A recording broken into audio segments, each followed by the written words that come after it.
मते टीसी बाहर करिवार अछि बा आमे जेमति कहिथाउ मते टीसी काढिबार अछि मते ए पिलाटी को काम रे लगेबार अछि ताकू ए काम जेमिति हेले भी करैबार अछि। गाइस आज आमे एई सब सेंटेंस को इंग्लिश रे सिखिबा।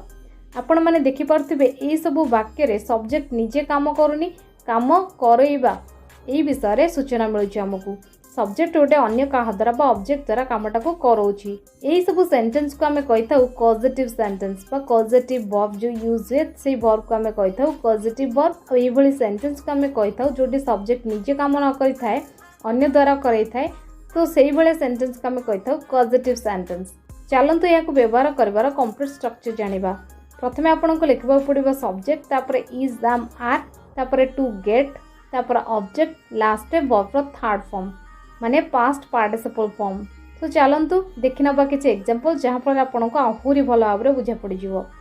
मते टीसी बाहर करिवार अछि जदि आपण कहउछिन जे मते टीसी बाहर करिवार अछि ताहाले आपण कहबे I am to get the TC issued. I am to get the TC issued.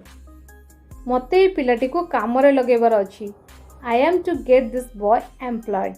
I am to get this boy employed ताकू एई काम जेमिति हेले भी करेबार अछि। He is to get this work done anyhow. He is to get this work done any how.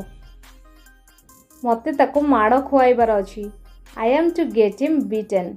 I am to get him beaten.